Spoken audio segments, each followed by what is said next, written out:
Well, folks, we are back, and it's been a while.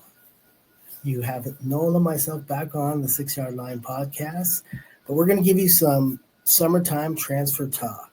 So how you doing, Noel? And just so everybody knows, Noel's over on this side today. Oh, you got it the wrong way. It's that side. There you go. Okay, so surprise, Sunderland. For those of you that are new to the Premier League, never heard of Sunderland before. There's a lot of people. I do see it on Twitter. I talked. Oh, you've got to be kidding me. No, there is people. I talked to somebody the other day that was like, "Where is Sunderland?" They have no clue where it is. If you want to watch the game this year, it's Newcastle versus Sunderland. They're about 10 minutes apart. That I can get, where maybe not knowing where they're located, but not knowing who they are, how, the history of Sunderland. They're living in to me an old, fair enough, but they're like they were weren't they an original Premier League team? No, Sunderland were they weren't an original team, but they were a mainstay for quite a few years. They were actually above Newcastle for a few years. I'm old enough to remember when their fans paid for a plane to be flown over the Newcastle ground, just taunting them about their relegation. So, you know what, Sunderland is one of those teams. Like, if you want to understand who Sunderland are, the Netflix documentary explains their fall, and this is the return to the Premier League. And it's well earned. That documentary is one of the most infamous in soccer documentaries you'll see. It started the trend. It did. Sunderland Till I Die started the trend, right? Because I got hooked after watching the first season, and I was just like, I was disappointed when they stopped and happy when they brought back. But it was like, what? You're only giving us like this little bit, right? Because it's like this, and for anybody, soccer documentaries are great for the first couple of years, and then after that, they become big Hollywood showpieces. And they cut it down to like they just reduce the episodes and just make everything more about a showpiece versus what it once was, right? Yeah, exactly. Well, Sunderland signings, obviously, they came back up last year. They made some really good signings. They signed a couple of really good youngsters, and they're adding some talent. Habib Diarra from Strasbourg, which is, yes, the same Strasbourg that is owned by Chelsea, and he was, he's a hot prospect. He could be one of those boom or bust kind of players for Sunderland. I think it's always a gamble. I remember the last time Sunderland was in the Premier League, they signed Josie Altidore, who was at the time, I think, at Villarreal or PSV. He was, or was he FC20? I think he might have been FC20.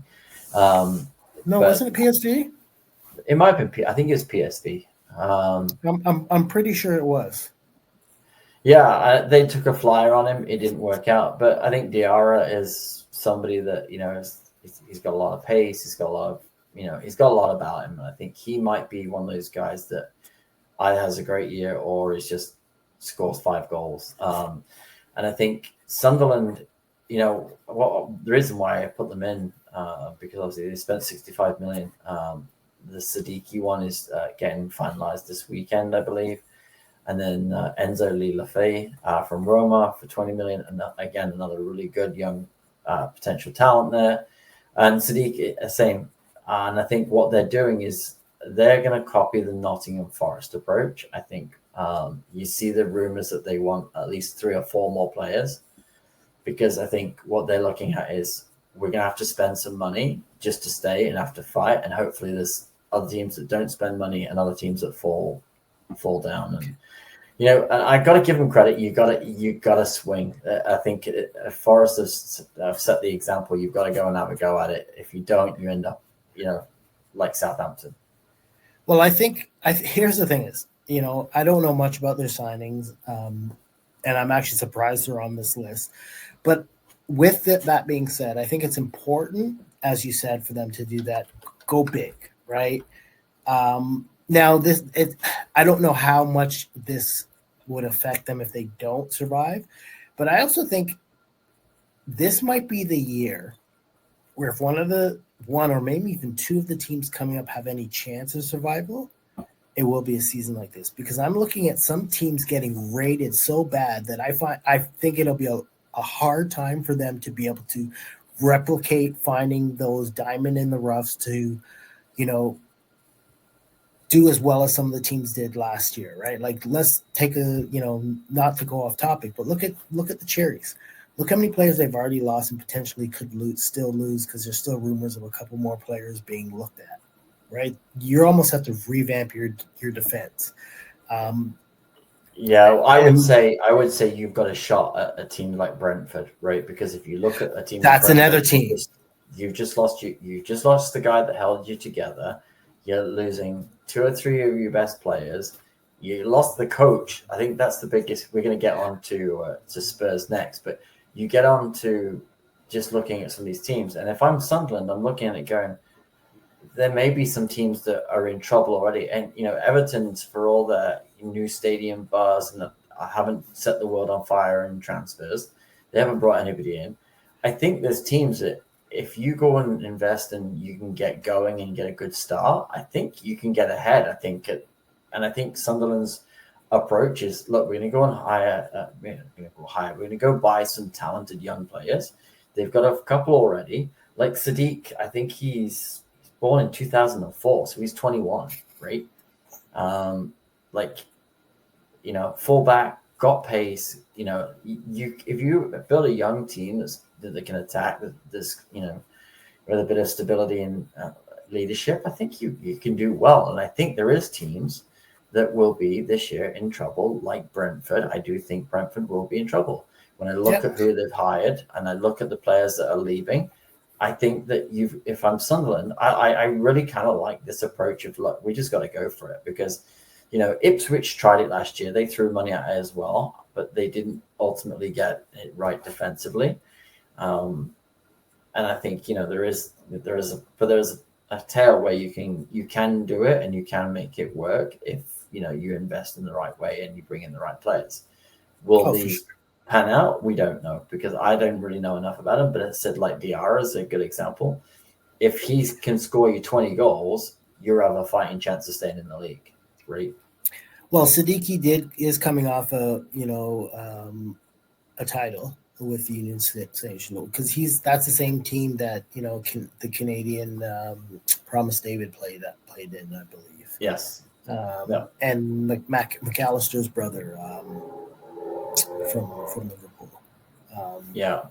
So you know what? Like, again, it's a lower level team or league, right? But still, when you have, you just coming off of winning, you have that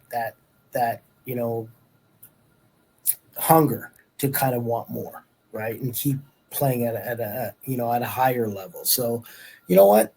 Sunderland could be, those could be some good deals that they're bringing in, and can only help them get off to a good start.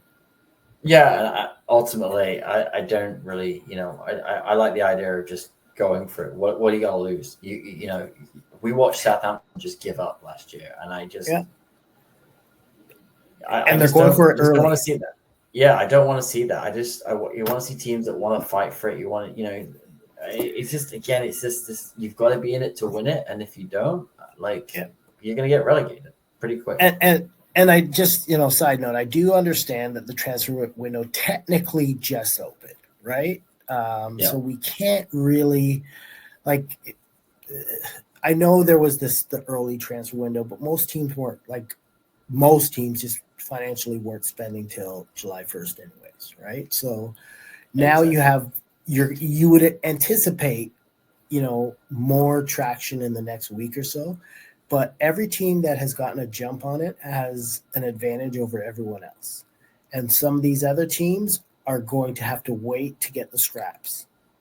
That's always the case, right? Where the big teams get the big players, and then you got the next level, and so on and so forth. So with a team like Sunderland, that's just coming up, to be able to get this bit of business done this early, hats off to them. That'll only help them. Yeah, what I will say, there is one kind of negative note. They did say, that they did sell. I can't even talk today. They did sell Jobe Bellingham, Jude's brother, to Dortmund, who then facilitated the move of Gittins. So he was a big player for them last year. They sold him, and they automatically had a replacement ready for it. You know what I mean?